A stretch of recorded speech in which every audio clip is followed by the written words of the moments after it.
The bag goes on the belt. Same carry-on as last year, same medication bottles, same pill organizer tucked alongside the boarding pass. The scanner alarms. Now a traveler who did nothing wrong is standing at the checkpoint in public, being asked questions they weren't prepared for, while the line builds behind them. This is happening more in 2026, not because the rules changed dramatically, but because more sensitive scanning technology is catching things older equipment missed, and because most senior travelers still don't know the specific rules that apply to their medications. 10 things TSA's medication screening is catching seniors off guard on this year. The last one is a right almost nobody at the checkpoint ever mentions, and it may be the most important one in this entire video. Almost every checkpoint medication problem starts before the traveler even reaches the security lane, and the most serious one involves something already on the body. Number 10. The wearable device. Guidance changed, and nobody told you. A senior traveler wearing a continuous glucose monitor steps into the body scanner. They think the device shouldn't go through, but they're not sure if that applies to their specific model. Nobody at the checkpoint says anything. The scanner runs. The confusion is real, and so is the risk. The guidance for wearable medical devices has changed by model, and most travelers are working off outdated advice. Dexcom's G7 is now cleared for metal detectors and AIT body scanners, though Dexcom recommends hand wanding or a pat-down when uncertain, since not all scanners have been fully tested. The older G6 carries a different recommendation. Avoid AIT body scanners and request a pat-down or metal detector instead. Abbott Freestyle Libre advises caution. Full-body scanners using millimeter wave technology haven't been fully evaluated and may affect the sensor. One rule holds across every device. A traveler will not be required to remove any medical device attached to their body. A pat-down is always available as an alternative to any scanner. Before entering any scanner, tell the officer which device you're wearing and ask which option is safest for that specific model. Requesting a pat-down is always available, and nothing attached to the body can be forced through any machine. That's the device on the body. The next point is the most important sentence a traveler can say at any checkpoint, and most people say it at exactly the wrong moment. Number 9. Say it before the belt moves, not after the bag alarms. Most travelers assume the right time to mention their medications is when something happens. When the bag is pulled, when an officer asks, when the search begins. By then, it is already the slower version of the process. A bag that alarms before the traveler has said anything is handled differently than one the traveler flagged at the start. TSA guidance is clear. Medically necessary liquids and supplies should be declared and placed separately before the bag enters the scanner, not after it alarms. The traveler who said nothing walks away shaken. The one who spoke up at the start walks away on schedule. This is the master rule for everything else in this video. Before anything goes on the belt, say, "I have medications and medical supplies." Said before the bag moves, that sentence changes the entire checkpoint interaction. Every other point in this video connects back to this one. Declaring is the behavior. The reason it matters more than ever in 2026 is what TSA was forced to publicly clarify this year. Number 8. TSA reaffirmed the medication rules in 2026 because officers were getting them wrong.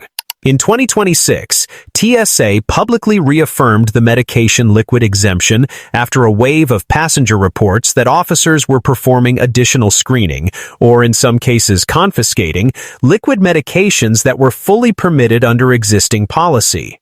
The rules were not new, but they were not being applied consistently. Some travelers were losing medication they had every legal right to keep. The public reminder was a direct response. This is the real reason medication screening feels different in 2026. Not a new rule, an inconsistency that became visible enough to force a public correction. And the traveler who doesn't know the exemption exists cannot push back when an officer gets it wrong. If an officer says a permitted medication cannot pass, calmly ask to speak with a supervisor. Knowing TSA publicly reaffirmed the exemption this year gives the traveler something specific to stand on. Those first 3 are about the checkpoint moment itself. The next 4 are rules most senior travelers have never heard, and they're where most of the unnecessary delays are happening. Number 7. Certain prescriptions need supporting documentation. Most travelers think of their medication as one category. Prescriptions, allowed in the carry-on, nothing to worry about. TSA makes a distinction most people have never heard of. Standard prescriptions move through with minimal attention when properly organized. But controlled substances sit in a different category entirely. Opioid pain medication, benzodiazepines, certain ADHD medications, and certain sleep medications may prompt additional questions or documentation requests, especially in larger amounts or without any supporting paperwork alongside them. No doctor's note is legally required by TSA for domestic travel. But a brief letter from the prescribing physician, 1 page with the medication name, dosage, and travel dates, turns a potential delay into a brief, unremarkable exchange at the counter. For any controlled substance, ask the prescribing office for a short travel letter before the trip. 1 phone call, and the same sentence from point 9 means the letter rarely even needs to come out of the bag. That's the paperwork protecting certain medications. The next point is the packing decision that protects all of them. Number 6. Medication should never go in the checked bag. A traveler packs all their medications into the checked suitcase, keeps the carry-on lighter. No risk of anything being flagged at the checkpoint. The logic feels reasonable at home. The problem appears later, at the carousel, waiting, when the suitcase doesn't arrive. Or during the flight when a dose is missed. Or when the bag is delayed a day and there's no local pharmacy that carries the right prescription. TSA has publicly reminded travelers that medication should travel in the carry-on, not in checked luggage. The reminder exists because it is a common enough mistake to be worth saying publicly. For a senior managing heart conditions, diabetes, or blood pressure, missing a dose is not an inconvenience. It is a health event. Every medication, prescription, over-the-counter, and supplements travels in the carry-on or personal item. The checked bag is for everything that can be replaced. The carry-on is for everything that cannot. Medication is in the right bag. How it's packed inside that bag is where most senior travelers quietly create their own checkpoint problem. Number 5. The pill organizer trap. The pill organizer is one of the most practical tools a senior traveler uses. 1 compartment per day. Everything accounted for.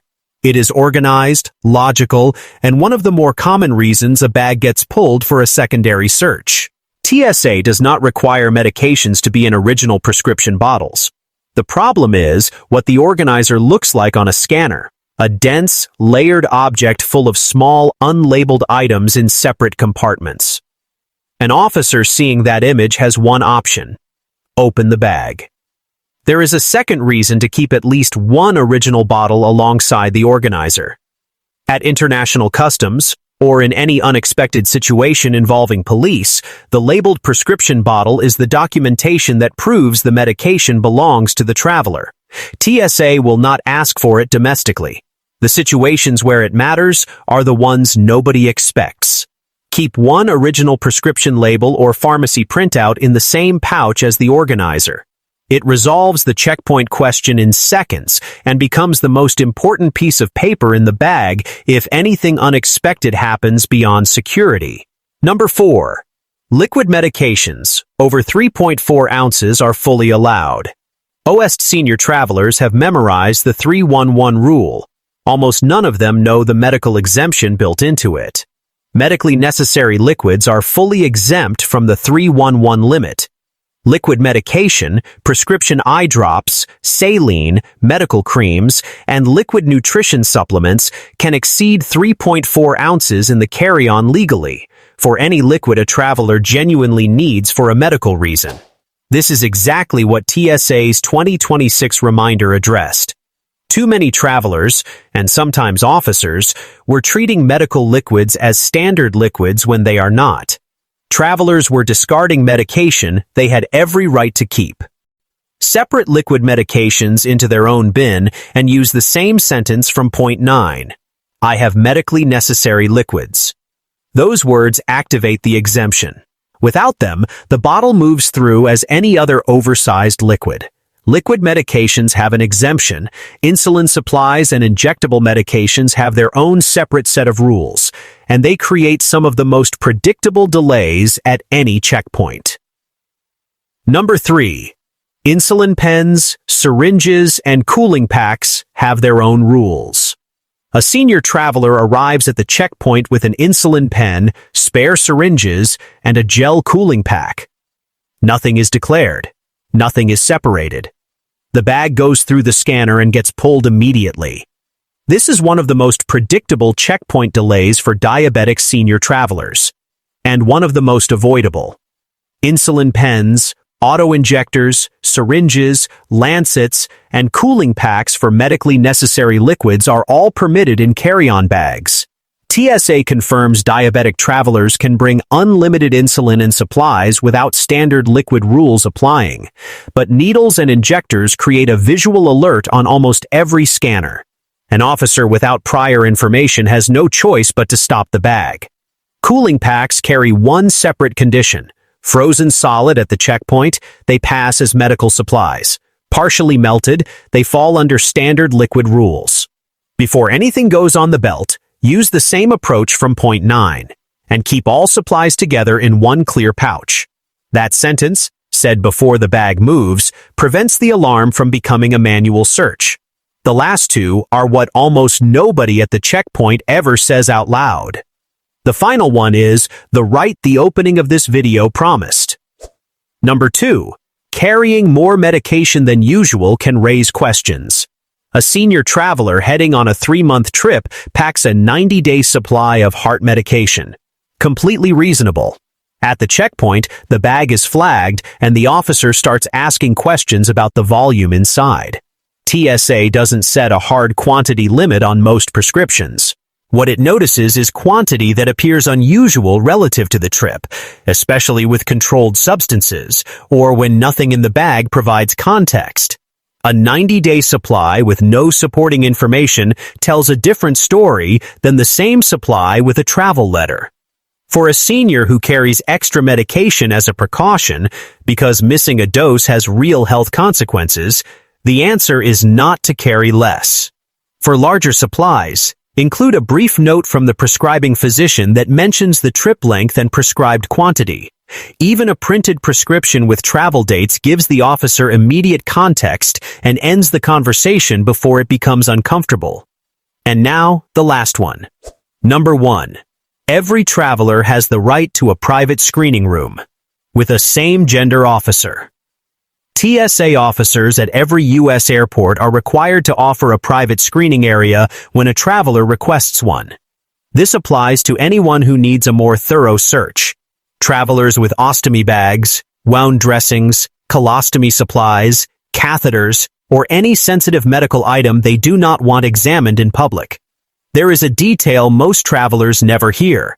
Pat-downs are conducted by a TSA officer of the same gender as the traveler. That is not a courtesy. It is confirmed TSA policy. Most senior travelers accept a public search because they assume it is the only option. They stand at an open checkpoint while an officer goes through their medical supplies in front of a queue of strangers. None of that is required. The private room already exists. The same gender officer is already the policy. Both simply have to be asked for. If a search feels too public, say calmly, "I'd like to request a private screening area, please." The officer is required to provide it. The same gender procedure is already in place. Both rights exist at every U.S. airport. They just have to be asked for. Now I'm curious. Which one of these surprised you the most? Tell me in the comments. I'd love to know. And if you want your next trip to feel smoother, calmer, and more in control, make sure you subscribe. Because stress at the airport doesn't come from travel. It comes from not knowing what's really happening.